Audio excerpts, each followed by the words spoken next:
박근혜 전 대통령이 위치하게 된 것 같습니다. 먼저 박 전 대통령을 유일하게 접견하고 있는 유영하 변호사가 언론에 나섰습니다. 그는 황교안 전 총리를 향해서 이렇게 얘기했습니다. 이야기 들어보시죠. 아시다시피 지금 박근혜 전 대통령이 가족들도 안 만나고 있는데 유일하게 만나는 한 사람, 유영하 변호사예요. 이렇게 얘기했어요. 황교안 전 총리에 대해서 난 섭섭한 게 많다는 거예요. 박 전 대통령도 손한 게 많다는 거예요. 황 전 총리 권한대행 시절에 박 전 대통령이 허리 통증이 심해서 허리 통증이 심하면 이렇게 좀 앉아 있어야 되잖아요.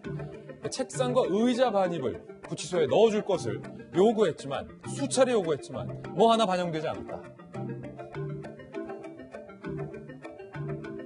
결국 문재인 대통령 집권 후에 채권상이 들어왔다는 거예요. 그리고 황교안 전 총리가 나는 박 전 대통령의 수인 번호도 모른다라고 최근에 발언했는데 그 발언에 대해서도 자신을 장관, 총리로 발탁한 사람의 수인 번호가 인터넷에 쓰고 있는데 그걸 모른다? 거기에 모든 것이 함축돼 있다. 그러니까 친박 아니다. 뭐 이렇게 얘기하고 있는 것 같아요. 그러면서 박 전 대통령이 황교안 전 총리의 면회를 여러 차례 거절했다. 저에게 이유를 말했지만 나는 그 이유에 대해서 말하지 않겠다라고 밝혔습니다. 김병현 박사님, 네. 유영하 변호사가 전당대회를 목전에 둔 이 국면에서 황교안 전 총리에 대해서 굉장히 섭섭함과 서운함을 토로했는데 네. 왜 그랬을까요? 꽤 긴 시간에 나와서 인터뷰를 하더라고요. 예. 그동안 신문지면에서는 어느 정도 인터뷰가 있었지만 방송에 출연한 건 처음이라고 하는데 박근혜 전 대통령의 허락을 받고 나왔다고 합니다. 저도 궁금해서 유튜브로 이 방송을 쭉 찾아봤는데요. 실제로 박근혜 전 대통령에 대한 이야기를 끄집어내면서 한국당원이 아니기 때문에 전당대회에 관심이 없다라고 이야기를 해요. 근데 이야기를 나오고 있는 전체적인 흐름을 보게 되면 한국당 전당대회에 아주 강한 영향을 미치려고 하기 위한 인터뷰가 아닌가라는 생각이 지울 수가 없어요. 그래요. 왜냐하면 황교안 전 총리는 사실 누가 보든지 간에 박근혜 전 대통령이 발탁한 법무부 장관, 박근혜 정부 시절에 국무총리를 지냈던 권한대행을 지냈던 인사이기 때문에 친박의 색채가 굉장히 강할 거라고 하는 우리가 은연중에 생각을 갖게 되잖아요. 근데 박근혜 전 대통령이 구속되고 어려웠던 시절에 도와주지 않았다라고 이야기를 하게 되면서 우리 사람 아니야라고 선을 긋게 되는 모습을 취하게 되는데 결국은 이런 모든 측면들이 전당대회 과정에서의 영향을 미치고자 함이 아닌가라는 생각이 들거든요. 우리 사람 아니다. 네, 근데 그런 유영하 변호사의 이야기가 과연 한국당 전당대회에서 황교안 전 총리에게 어떤 영향을 미칠 것이냐라고 하면 저는 오히려 도움이 되지 않을까 생각이 듭니다. 오히려 도움이 된다고요? 네. 지금 황교안 전 총리가 단순하게 박근혜 전 대통령의 사람이었기 때문에 이렇게 높은 지지율이 나오냐면 저는 그렇게 생각하지 않습니다. 얼마 전에는 이낙연 총리보다도 높은 대권주자 여론조사 지지도가 나오기도 했는데요. 실제로 보수적인 색채를 갖고 있는 인사들 중에서 황교안 전 총리가 보여줬던 통합진보당 해산에 관한 성격이라든지 굉장히 나지막한 음성으로 적절하게 합리적인 측면들을 이야기하고 있는 보수의 품격을 보여주고 있기 때문에 보수를 제발 재건했으면 좋겠다라고 던지는 메시지가 있는 것이지 여기에 박근혜 전 대통령과 동일시하지 않는 측면이 있는 거죠. 예. 근데 여기에 대해서 많은 사람들이 부담스러워하는 것은 혹시 황 총리가 당대표가 되고 도로 침박당이 되는 것 아니냐라는 생각이 드는데 여기에서 완전하게 색깔을 벗겨준 겁니다. 예. 그래서 오히려 중도로 외연을 더 넓힐 수 있는 운신의 폭을 넓혀준 게 아닌가라는 생각이 들어서 황 총리 입장에서는 크게 나쁠 게 없지 않는가 이런 생각이 들기도 합니다. 그렇군요. 허은하 소장님이 사실은 이미지 전문가시니까 리더십 전문가니까 유영하 변호사가 방송에 나가서 이런 얘기를 하겠습니다. 라는 것을 유영하 변호사의 어떤 개인적인 판단이 아니라 박근혜 전 대통령을 접견해서 허락을 구하고 허락을 받고 네. 이번에 방송에 나왔다라는 것은 박 전 대통령의 어떤 의중이 있는 것 같아요. 그게 뭘까요, 과연? 그죠. 정치적으로는 확실히 이제 선수이시기 때문에 뭔가의 의중을 가지고 나오셨을 것 같은데 그 이미지 전략을 아주 잘 활용한 마키아벨리가 그런 얘기를 했습니다. 마키아벨리. 네, 존경을 받으려면 참된 친구가 되거나 참된 적이 되어야만 그 존경을 받을 수 있다. 예. 그건 사람도 그렇고 국가도 그렇고 국민도 그렇다라는 얘기를 했거든요. 예. 나의 그 참된이란 단어가 상당히 되게 중요한 것 같고, 이게 친구가 될 것이냐, 적이 될 것이냐 해서 지금까지 있는 뭐, 박근혜를 사랑하는 사람과 탈박근혜라는 이 프레임을 한 번쯤은 좀 드러내보고 싶었었던 의중도 있었을 것 같고요. 예.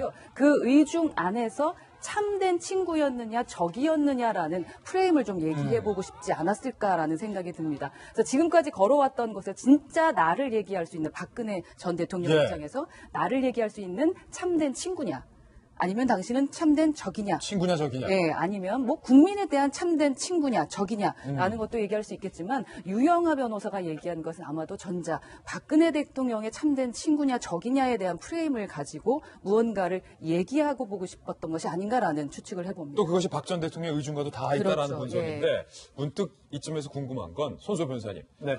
박 전 대통령이든 아니든 허리 통증이 있으면 구치소 측에 책걸상을 넣어달라라고 수차례 요구를 했다는데 구치소장이 그 권한으로 못 넣어줍니까?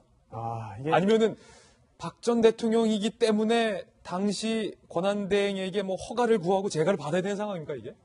제가 이 부분을 좀 물어봤어요. 예. 그랬더니 이렇게 하는 경우는 거의 없다. 거의 없다. 라는 그런 현직 공무원의 어떤 답을 받은 적이 있거든요. 그래서 이게 참 실제로 정식 요청을 받았다 하더라도 대응하기가 참 쉽지 않았을 것 같습니다. 왜냐하면 이거를 정말 그 편의를 봐준다면 정말 그럴 필요성이 객관적으로 봐서 되어서 인정해서 그런 조치를 취했다 하더라도 나중에 특혜를 주었다는 그런 비난을 받을 수 있고 역풍이 올 수 있다. 네, 그리고 또 반대로 그런 요구를 받았는데 객관적으로 봤을 때 이건 요건이 충족 안 된다라고 해서 해주지 않은 경우에도 또 이거 역차별 아니냐 또 이런 또 비판을 받을 수 있고 결국은 어느 경우에든 이런 조치를 취하는 게 참 쉽지 않았을 것 같거든요. 아마 현직에서 실무를 담당하는 그런 입장에서도 그런 측면에서 어떤 여러 가지 고민들이 있었을 것 같습니다. 예, 황교안 전 총리 향해서 책걸상도 안 넣어주더라라고 섭섭함을 토로한 건데 그뿐만이 아니라 홍준표 전 대표에 대해서도 유영하 변호사가 이런 이야기를 했습니다.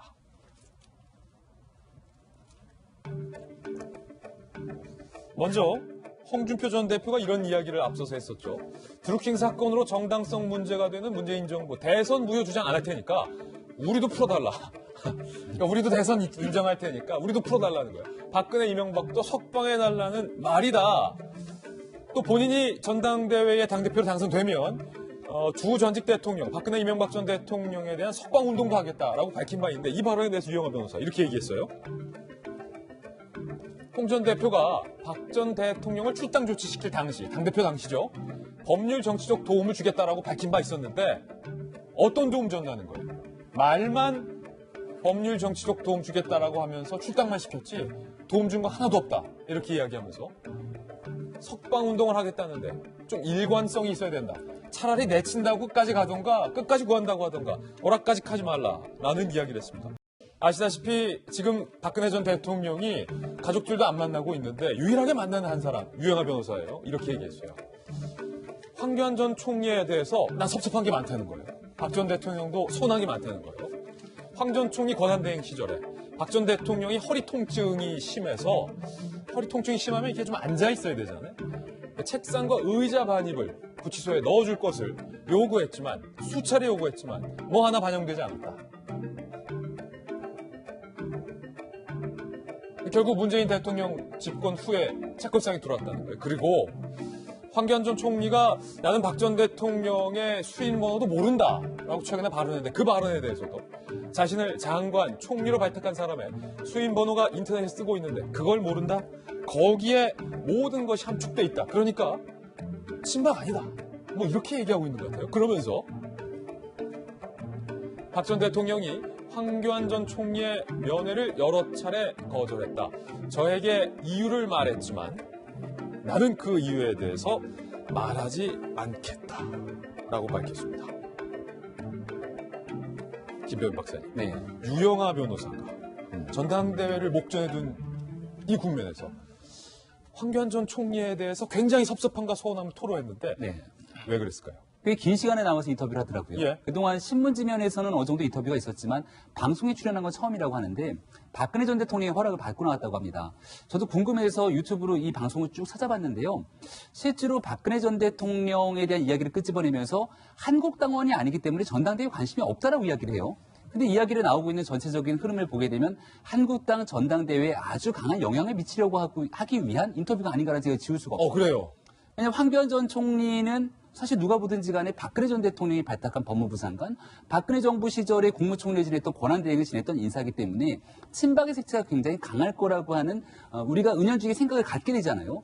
근데 박근혜 전 대통령이 구속되고 어려웠던 시절에 도와주지 않았다라고 이야기를 하게 되면서 우리 사람 아니야라고 선을 긋게 되는 모습을 취하게 되는데 결국은 이런 모든 측면들이 전당대회 과정에서의 영향을 미치고자 함이 아닌가라는 생각이 들거든요. 우리 사람 아니다. 네, 근데 그런 유영하 변호사의 이야기가 과연 한국당 전당대회에서 황교안 전 총리에게 어떤 영향을 미칠 것이냐라고 하면 저는 오히려 도움이 되지 않을까 생각이 듭니다. 아, 오히려 도움이 된다고요? 네. 지금 황교안 전 총리가 단순하게 박근혜 전 대통령의 사람이었기 때문에 이렇게 높은 지지율이 나오냐면 저는 그렇게 생각하지 않습니다. 얼마 전에는 이낙연 총리보다도 높은 대권주자 여론조사 지지도가 나오기도 했는데요. 실제로 보수적인 색채를 갖고 있는 인사들 중에서 황교안 전 총리가 보여줬던 통합진보당 해산에 관한 성격이라든지 굉장히 나지막한 음성으로 적절하게 합리적인 측면들을 이야기하고 있는 보수의 품격을 보여주고 있기 때문에 보수를 제발 재건했으면 좋겠다라고 던지는 메시지가 있는 것이지 여기에 박근혜 전 대통령과 동일시하지 않는 측면이 있는 거죠. 예. 근데 여기에 대해서 많은 사람들이 부담스러워하는 것은 혹시 황 총리가 당대표가 되고 도로 침박당이 되는 것 아니냐라는 생각이 드는데 여기에서 완전하게 색깔을 벗겨준 겁니다. 예. 그래서 오히려 중도로 외연을 더 넓힐 수 있는 운신의 폭을 넓혀준 게 아닌가라는 생각이 들어서 황 총리 입장에서는 크게 나쁠 게 없지 않는가 이런 생각이 들기도 합니다.